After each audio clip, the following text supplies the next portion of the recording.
Hey guys, क्या कर रहे हो? तो आज हम स्टार्ट करते हैं वेक्टर का लेक्चर नंबर 5। तो आज की टॉपिक कवर करेंगे अपन partial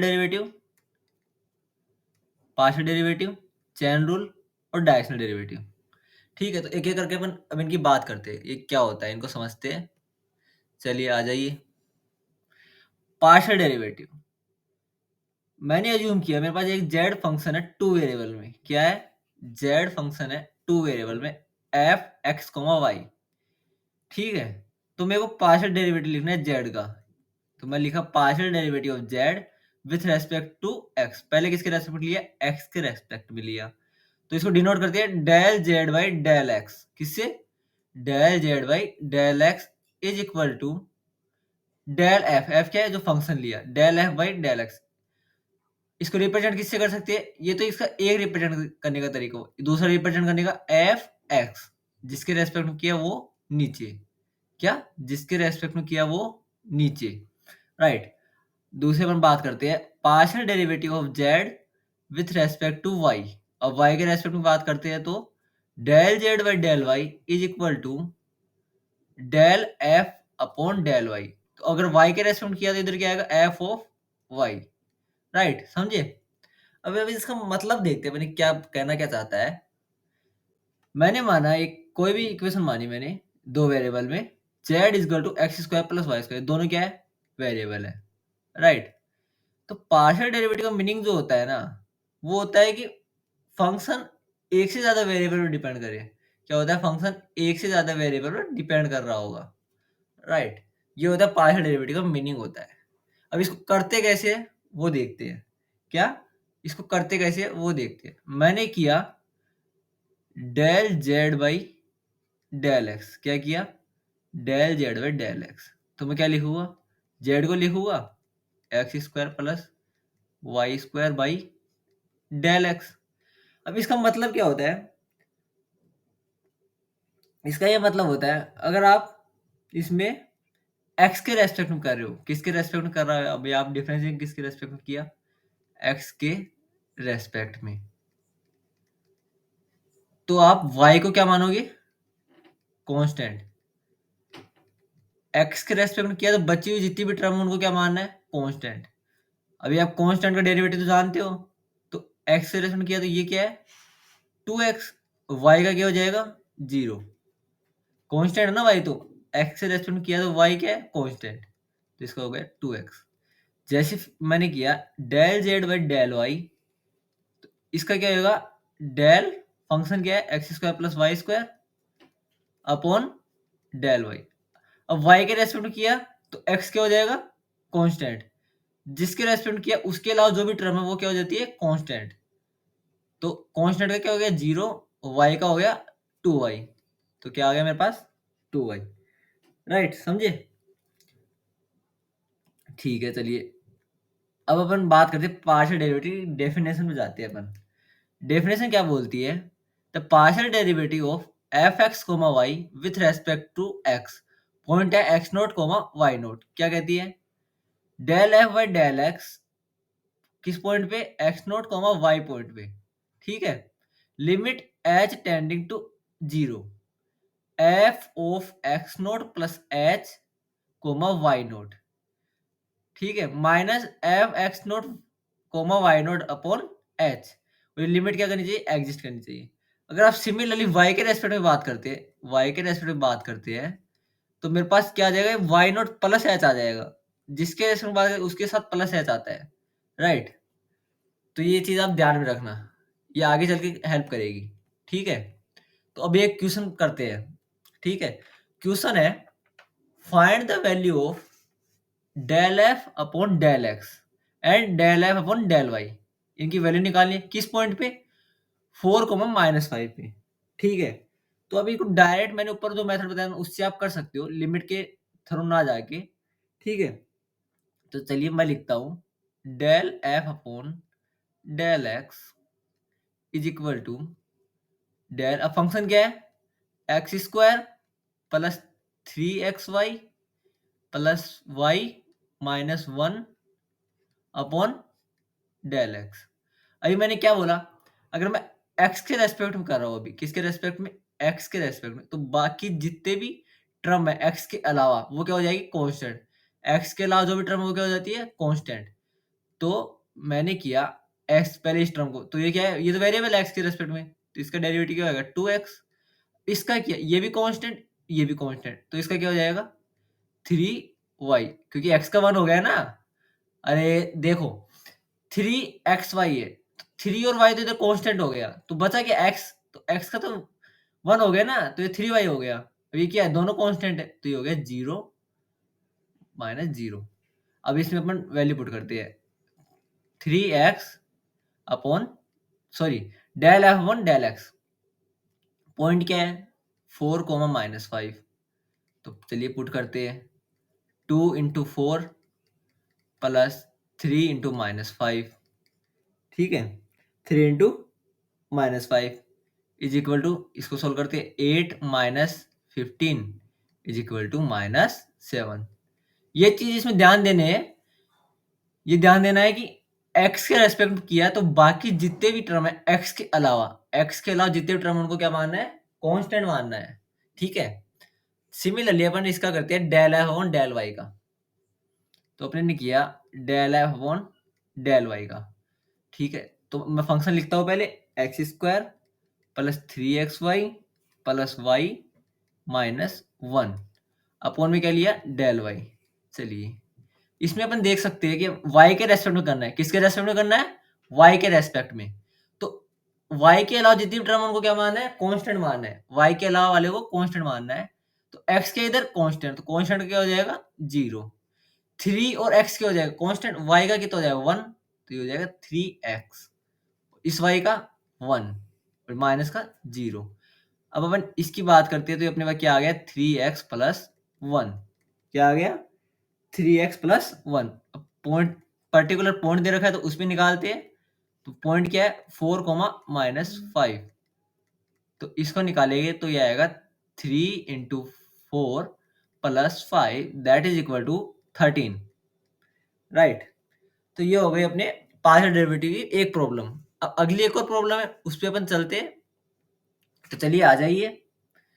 if resistance of R1 R2 R3, क्या है R1 R2 R3 का रेजिस्टेंस पैरेलल में कनेक्टेड है, to make resistance R ohm the value of R can be found by the equation. चलिए ये अपने को इक्वेशन भी गिवन है कि पैरेलल में कनेक्ट होते हैं, तो इक्वेशन ये होती है, अच्छी बात है दी हुई है तो हेल्प करेगी अपने। Find del R upon del R2, क्या निकालना है del R upon del R2, यानी R2 के रेस्पेक्ट में पार्शियल डेरिवेटिव करना है। ये तो इतना तो अपने को समझ में आ गया, कोई बड़ी बात नहीं है। When R1 is equal to 30, R2 is equal to 45 and R3 is equal to 90 ओम। ठीक है चलिए सोल्व करते हैं। अपने को निकालना क्या है del R upon del R2 अपने को निकालना है। चलिए तो ये जो इक्वेशन है ना, ये जो इक्वेशन, इसमें मैं डेल R2 का डेरिवेटिव लेता हूं, डेल R2 का डेरिवेटिव लेता हूं, राइट। चलिए लेते हैं, ये होगा डेल R2, ये पूरा वाला ये फंक्शन तो ये होगा ना 1/r फंक्शन है और ये वाला फंक्शन है, तो प्लस 1/r2 प्लस 1/r3। अब इसको देखिएगा ध्यान से, अपने को निकालना कि इसका r का, इधर क्या दे रखा है 1/r, तो अपने को इसको मानना क्या पड़ेगा ये 1/r की फॉर्म में, तो अपने को इसका भी डेरिवेटिव करना पड़ेगा। अपने निकालना कि इसका r का, दे किसका रखा है 1/r, तो अपने को इसका डेरिवेटिव करना पड़ेगा। तो अब आप एक चीज जानते हो dy/dx ऑफ 1/x का अपन क्या करते हैं -1/x² करते हैं ना। अरे याद करो यार, पहले पढ़ाया था dy/dx 1/x equal to -1/x² करते हैं, तो अपन इसका ये कर सकते हैं -1/r², क्या कर सकते हैं -1/r² del r upon del R2। अरे समझो, इसका अपन ये करिए -1 upon r² del r by del R2, ठीक है। अब R2 के रेस्पेक्ट में करना है, तो ये वाली टर्म कांस्टेंट और ये वाली टर्म कांस्टेंट, तो इसका क्या हो जाएगा 0 माइनस 1/r2 का स्क्वायर प्लस 0, राइट। तो अपने पास निकल के आया ये वाली टर्म मैं उस साइड शिफ्ट करता हूँ, इसको उस साइड शिफ्ट किया और माइनस से माइनस कैंसिल किया, तो मेरे पास आ गया del r upon del r two is equal to del r upon del r two is equal to r upon r two का होल स्क्वायर। देखो मैंने इसको इधर शिफ्ट किया और पूरे का होल स्क्वायर लिख दिया, कोई दिक्कत? ठीक है, अब मेरे को क्या करना है, इन दोनों की वैल्यू निकालनी है। अब मेरे को वैल्यू निकालनी है, तो उसके लिए मैं करता हूँ कि आर टू की वैल्यू गिवन है, यानी आर की वैल्यू निकालनी है। आर टू की तो गिवन है ना, आर टू की गिवन है, यानी आर की वैल्यू निकालनी है। चलिए अब इनका एलसीएम वगैरह लेके अपन इनकी वैल्यू निकालते हैं। ठीक है, आ जाइए, आ जाओ आ जाओ। चलिए फॉर्मूला है 1/r is equal to 1/r1 plus 1/r2 plus 1/r3, right. और वैल्यू किसी गिवन है, R1 की क्या है, R1 की वैल्यू है 30 ओम, R2 की वैल्यू है 45 ओम और R3 की वैल्यू है 90 ओम। चलिए इनको सोल्व करते हैं, वैल्यू पुट करते हैं अपन। तो अपन ने वैल्यू पुट की 30 प्लस 1/45 और 1/90। अब आप इसको एलसीएम लेके सोल्व करते रहना, मैं इसका डायरेक्ट लिखता हूँ। तो मेरे पास आएगा 1/r इजकल टू 1/15। तो r इजकल टू आ गया, इसको उल्टा करते हैं ना, तो r इजकल टू क्या आ गया 15 ओम। ठीक है, ये मेरे पास r की वैल्यू आ गई, राइट। तो चलिए r की वैल्यू है, मिल गई, R2 की वैल्यू है, तो बस पुट करते हैं ना, हो तो गया। Del r upon del R2 is equal to 15 upon R2 कितना है 45, 45 का whole square that is equal to 1/3 का whole square and whole is equal to 1/9। यही तो आंसर है, यही तो लाना था, del R by del R2 तो लाना था, आ गया ना, समझ में आया? देखिए इधर अपने काम क्या किया है, इसको मैंने सोल्व किया है, अपन उधर एफ लेते थे, इधर 1/r की फॉर्म में है, अपने को पूछा गया डेल आर बाई R2, तो अपने को पहले इसको भी सोल्व करना पड़ा। और इसका आप जानते थे ना -1/x² होता है, ठीक है ना। चलिए आ जाइए, आ जाओ आ जाओ, अगले टॉपिक पे आ जाओ। सेकंड ऑर्डर पार्शियल डेरिवेटिव, अभी अपन क्या कर रहे थे, फर्स्ट ऑर्डर की बात कर रहे थे, अभी अपन सेकंड ऑर्डर की बात, सेकंड ऑर्डर का मतलब 2 बार पार्शियल डेरिवेटिव, सेकंड ऑर्डर का मतलब 2 बार पार्शियल डेरिवेटिव। चलिए डिनोटेशन देख लेते हैं पहले, del square f one del x square, del square f one del x square, और 2 बार किया है तो 2 बार एक्स आएगा ना। अरे जैसे उसमें किया था del f one del x को अपन क्या लिखते थे, एफ एक्स लिखते थे ना, एक बार करते थे तो इसको 2 बार किया 2 बार एक्स आएगा। जैसे 2 बार वाई का डिफरेंशिएशन किए, सॉरी पार्शियल डेरिवेटिव किए, तो 2 बार वाई आएगा ना। लेकिन इसमें और इसमें थोड़ा ध्यान रखना, del square f upon del x del y, del x पहले डेल वाई बाद में है, सॉरी पहले अपन किसके रेस्पेक्ट में किए, पहले अपन डेल वाई के रेस्पेक्ट में किए, पहले किसका करेंगे, पहले डेल वाई के रेस्पेक्ट में, डेल वाई के रेस्पेक्ट में करेंगे, फिर उसके बाद डेल एक्स के, पहले डेल वाई आएगा, ठीक है, पहले जिसके रेस्पेक्ट में करेंगे वो आएगा, फिर डेल एक्स, नीचे वाली देखना डेल वाई डेल एक्स, पहले किसके रेस्पेक्ट में किए डेल एक्स के, तो एक्स आएगा, एफ एक्स वाई लिखेंगे, समझे। तो इसमें क्या सीखा आपने ने कि पहले जिसके रेस्पेक्ट में करेंगे वो लिखते हैं, यानी एफ वाई एक्स, तो वाई का पहले करेंगे, ठीक है। चलिए तो इसका मीनिंग तो आप समझ गई होगी ना, आपने जैसे उसमें पढ़ा था नॉर्मल डिफरेंशिएशन में, d square f one d x square को अपन क्या लिखते हैं, d x upon d f one d x लिखते हैं ना, जैसे इसमें भी लिख दिया del square f one del x square is equal to del by del x और del f one del x square, right. Similarly वही लिखा है जो नॉर्मल डिफरेंशिएशन करते हैं, वही लिखा है, ठीक है। बस इसमें ध्यान रखना है कि पहले y के रेस्पेक्ट में करेगी फिर x के रेस्पेक्ट में करेगी, ये वाली लाइन आप ध्यान में रखना, ठीक है। चलिए क्वेश्चन से समझते हैं, क्वेश्चन से ज्यादा समझ में आएगा ना। चलिए क्वेश्चन पे आ जाइए, आ जाओ आ जाओ, क्वेश्चन पे आ जाओ। F f x comma y is equal to, equation क्या है, x cos y plus y e की पावर एक्स, इक्वेशन समझ में आ गई। ठीक है, चलिए आपने को 3 क्वेश्चन पूछे हैं इसमें, छोटे-छोटे करते हैं। चलिए, सबसे पहले मेरे को निकालना है del square f upon del x square. ठीक है, तो इसको निकालने के लिए मेरे को सबसे पहले निकालना पड़ेगा del f upon del x.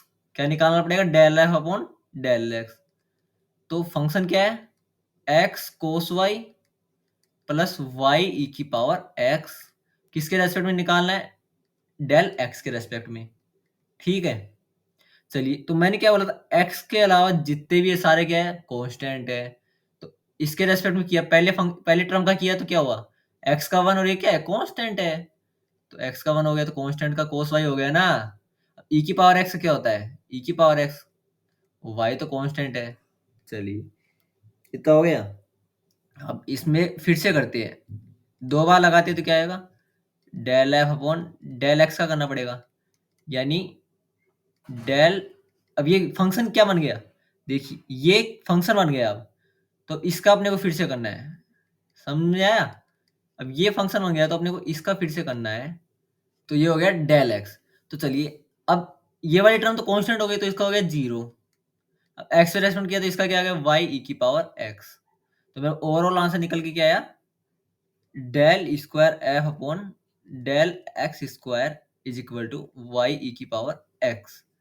ठीक है, चलिए अब मैं आपको ये 2 प्रॉब्लम होमवर्क में देता हूँ, ये वाली और ये वाली। सिमिलरली ऐसी हो जाएगी, जैसे बोला है वैसे करते जाओ, क्वेश्चन हो जाएगा अपने आप। ठीक है, चलिए आ जाइए, आ जाओ आ जाओ, आज के लेक्चर के दूसरे पॉइंट पे आ जाओ। Chain rule. चेन रूल क्या बताता है देखते हैं। Function of single variable. Single variable में हमने चेन रूल पढ़ा था, जो आपको याद होगा। W equal to f x x मेरे पास सिंगल वेरिएबल फंक्शन है, तो इसका मैंने क्या किया, डिफरेंशिएशन किया टी के रेस्पेक्ट में। क्या किया, डिफरेंशिएशन किया टी के रेस्पेक्ट में। तो मेरे पास एक इंटरमीडिएट मानता हूं मैं, x equal to g t. Intermediate का मतलब क्या है, मैंने इसको पहले अज्यूम किया, क्योंकि मेरे पास इधर तो x की वैल्यू है, डिफरेंशिएशन किस में करो, t में। तो इसको x को मैंने क्या माना, gt माना, g ऑफ t माना। तो आप ये भी तो देख सकते हो, dx से dx कट जाएगा तो अल्टीमेटली बचे तो यही ना। तो अभी मान सकते हो ना कि इंटरमीडिएट वेरिएबल भी मैं कुछ मान सकता हूँ। तो डब्ल्यू टी इजकल टू, अल्टीमेटली अपने दे ये रखा था तो अपने ने लिखा ये, तो अपने इसको जीटी मान सकते हैं ना। ठीक है, चलिए 2 वेरिएबल में आ जाओ, आ जाओ आ जाओ। फंक्शन ऑफ 2 वेरिएबल डब्ल्यू is equal to f of x comma y. F of x comma y 2 variable function है। एक्स कोमा वाई क्या है, x of t y of t, दोनों क्या डिफरेंशिएबल टी के रेस्पेक्ट में, दोनों डिफरेंशिएबल है टी के रेस्पेक्ट में। तो मैं इसको ऐसा लिख सकता हूं। तो ये डब्ल्यू भी क्या हो जाएगा, डिफरेंशिएबल हो जाएगा टी के रेस्पेक्ट में। ठीक है, तो चलिए इसको पार्शियल डेरिवेटिव फॉर्म में अपन ऐसे लिखते हैं। ये इसके 2 रिप्रेजेंटेटिव फॉर्म है, अगर आप इसको एफ एक्स भी लिख सकते हैं, एफ वाई भी लिख सकते हैं। तो मैं इसको सिंपली ये बोलता हूँ, D W upon d T, D W upon d T, T के रेस्पेक्ट में डिफरेंस पार्शियल डिफरेंशिएट कर रहे हैं, is equal to del f upon del x D x by d T. X क्या है, एक्स ऑफ टी, तो D x by d T, del f upon del Y D y by d T. Y क्या है, Y of T. ठीक है ना, चलिए question समझते हैं, आ जाइए। क्वेश्चन है, using the chain rule find the derivative. Derivative किसका निकालना है, इसका। y is equal to x, sorry, w is equal to x y, किसके रेस्पेक्ट में, t के रेस्पेक्ट में। x और y भी गिवन है, और वैल्यू किस पे निकालनी है, t is equal to pi by 2 पे। ठीक है ना, तो चलिए चेन रूल का फॉर्मूला आप लोग रिवाइव करिए। डी डब्ल्यू बाई डी टी, डी डब्ल्यू by d T is equal to del f upon del x, del f upon del x D x by d t plus del f upon del Y D y by d t. तो चलिए फॉर्मूले में value put करिए। F क्या है, W है ना, तो सॉरी, हाँ एफ क्या है, डब्ल्यू है ना, तो एक्स वाई, एक्स वाई लिख दो फंक्शन, किसके रेस्पेक्ट में, डेल एक्स के रेस्पेक्ट में। और एक्स क्या है इधर, डी एक्स क्या है, तो कोस टी है ना, तो cos t upon d t plus del x y del y, y लिखते हैं sine t d t, right. तो ये आ गया एक्सेलरेशन किया तो एक्स के अलावा जितने भी है उनको सबको कांस्टेंट मानना है। तो एक्स का क्या हो जाएगा 1, तो इसका क्या मतलब वाई, और आप ये तो जानते हो ना d y by d t और कोस टी क्या होता है, माइनस साइन टी होता है ना, प्लस वाई का किया तो इसका क्या हो गया एक्स साइन टी का कोस टी, क्या हुआ साइन टी का कोस टी हो गया। चलिए आ जाओ आ जाओ, तो ये क्या आ गया मेरे पास डी डब्ल्यू बाई डी टी आ गया, राइट। अब अपन करते हैं, ये अपने पास क्या आ गया डी डब्ल्यू बाई डी टी। तो अपने को वैल्यू किस पे निकालनी, t is equal to pi by two पे, t is equal to pi by two पे वैल्यू निकालनी है। उससे पहले अपन एक काम करते हैं, एक्स और वाई की वैल्यू रख देते हैं। क्या करते हैं, एक्स और वाई की वैल्यू रख देते हैं। एक्स और वाई की वैल्यू कहाँ से आएगी, ऊपर गिवन है, तो ये हो जाएगा माइनस साइन स्क्वायर टी, ये वाई की वैल्यू रखी ना साइन टी, तो ये हो गया साइन स्क्वायर टी, एक्स की रखी कोस टी, तो ये हो गया कोस स्क्वायर टी। और ये चीज आप जानते हो, कोस square t minus sine square T, कोस square t minus sine square T क्या होता है, कोस टू टी होता है ना। अरे ट्रिगो में आइडेंटिटी होती है ना, cos square t minus sine square t अपन इक्वल टू क्या होता है, कोस टू टी होता है ना। चलिए तो अब टी कितना लेना है अपने को, टी लेना है पाई बाय टू लेना है, तो बस तो पाई बाय टू पुट कर दो, simple. Pi by two put किया तो ये हो गया कोस पाई, और कोस पाई की वैल्यू आप अच्छे से जानते हो बेटा जी, क्या होती है -1, तो आंसर क्या आ गया -1, ठीक है। चलिए आज के टॉपिक की लास्ट टॉपिक की बात करते हैं आज के लेक्चर की, जो अपने डायरेक्शन डेरिवेटिव, वो काफी इंपॉर्टेंट है, काफी इंपॉर्टेंट है, इससे क्वेश्चन आने की प्रोबेबिलिटी बहुत ज्यादा रहती है। तो चलिए इसको पढ़ते हैं, क्या है क्या कहना चाहता है, पढ़ते हैं इसको क्या कहना चाहता है। The rate of change of f x comma y, differentiation क्या होता है, rate of change of f x comma y in the direction of unit vector. ये चीज यहाँ पे इंपॉर्टेंट है, मैंने हाईलाइट इसलिए किया क्योंकि इंपॉर्टेंट है। डायरेक्शन क्या होनी चाहिए, यूनिट वेक्टर होनी चाहिए। यूनिट वेक्टर कब होती है, कैसे पता चलता है कि उस वेक्टर का मैग्नीट्यूड क्या है 1, इससे अपन यूनिट वेक्टर चेक कर सकते हैं कि वो यूनिट वेक्टर है या नहीं है। इस कोड द डायरेक्शन डेरिवेटिव, ठीक है। एफ एक्स कोमा वाई में चेंज किसकी डायरेक्शन में, यूनिट वेक्टर की डायरेक्शन में, वो डायरेक्शन डेरिवेटिव होता है। रिप्रेजेंट किससे करते हैं, d u f at p nought, p nought में कोई दो पॉइंट अज्यूम करता हूँ, पी नोट क्या अज्यूम करता हूँ, x note comma y nought assume करता हूँ, ओ डी यू एफ इसको ऐसे भी लिख सकते हैं, ठीक है। पढ़ते कैसे हैं, the derivative of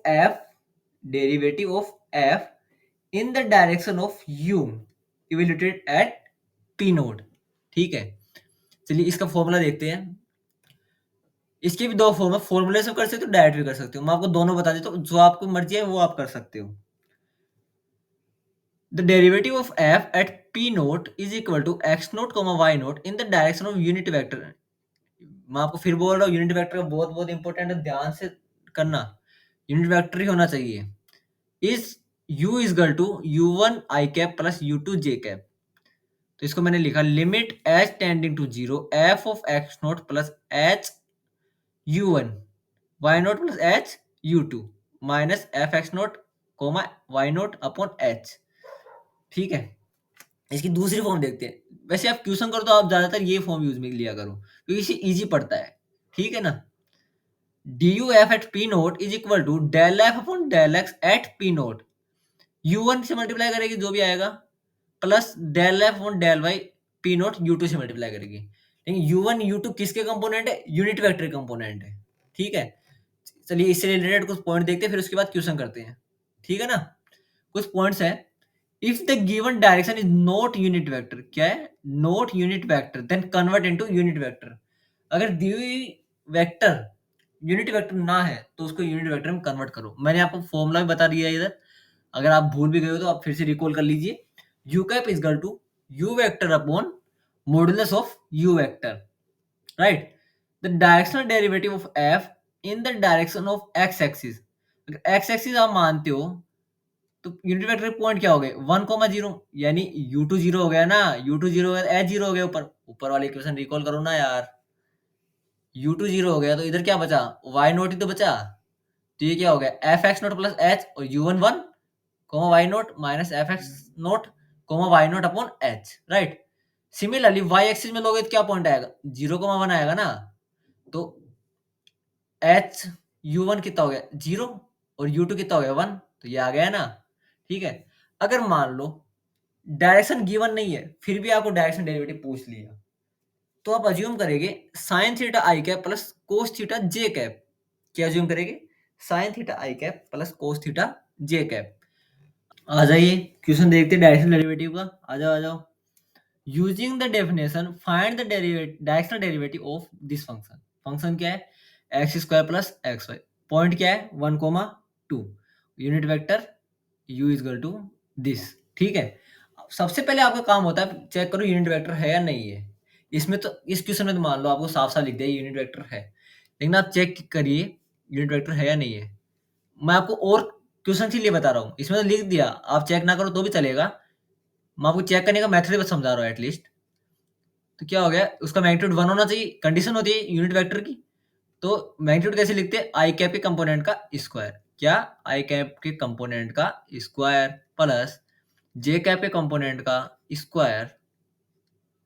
J cap के कंपोनेंट का स्क्वायर इज इक्वल टू 1 होना चाहिए। तो ये मेरे पास हो गया 1/2 प्लस 1/2 का रूट, और ये कितना हो गया? अरे 1/2 प्लस 1/2 कितना हो गया? 1 हो गया ना। यूनिट वेक्टर है ना ये। चलिए अब अपन फॉर्मूला लगाते हैं। फॉर्मूला है d u f at p naught कितना है? 1,2 is equal to del f upon del x at p note u1 plus del f upon del y at p note u2। चलिए फंक्शन लिखते हैं, x square plus x y upon del x. Point क्या है? 1,2। u1 कितना है? 1/√2 plus del x square plus x y upon del y. Point कितना है? 1/2 और u2 कितना है? 1/√2। चलिए तो फिर से वही बात आ गई ना, एक्स से रेस्पेक्ट किया तो वाई, एक्स के अलावा सारे क्या है? एक्स के अलावा सारे कांस्टेंट। तो एक्स का कितना हुआ? 2x, और इधर एक्स का कितना हुआ? 1, और क्या बचा? वाई। ठीक है, तो ये हो गया 1,2 पॉइंट पे अपन इसकी वैल्यू पुट कर देगा अगले स्टेप में। और इसका हो गया, ये कांस्टेंट है तो इसका हो गया एक्स, और ये हो गया 1,2 1/√2। चलिए आ जाइए वैल्यू पुट करते हैं। आ जाओ आ जाओ, वैल्यू पुट करते हैं, वैल्यू पुट करते हैं। अरे वैल्यू पुट करो ना। 2x प्लस वाई, तो ये कितना हो गया? 2 + 2 4√2, और ये कितना हो गया? 1/√2। अरे एक्स की जगह 1 पुट किया तो क्या बचा? 1/√2 बचा ना। तो ये ओवरऑल कितना हो गया? इसका ऐड करेंगे तो 5/√2। ये अपने पास क्या आ गया? Answer, right. तो सबसे पहले आपको काम करना होता है यूनिट वेक्टर चेक करना। इसमें तो चलिए लिख दिया, लेकिन आप चेक करिएगा यूनिट वेक्टर है या नहीं। फिर बस सिंपली आप फॉर्मूला में वैल्यू पुट करिएगा, आपका डायरेक्शनल डेरिवेटिव आ जाएगा, राइट। ठीक है, उम्मीद करता हूँ आपको आज का लेक्चर समझ में आया होगा, बहुत अच्छे से समझ में आया होगा। आपको पहले के सारे कॉन्सेप्ट रिवाइज हुए होंगे, डेरिवेटिव से रिलेटेड कॉन्सेप्ट रिवाइज हुए होंगे। थैंक यू, और मिलेंगे आपको अगले लेक्चर में। और कोई डाउट हो तो कमेंट करके बताना। Thank you very much.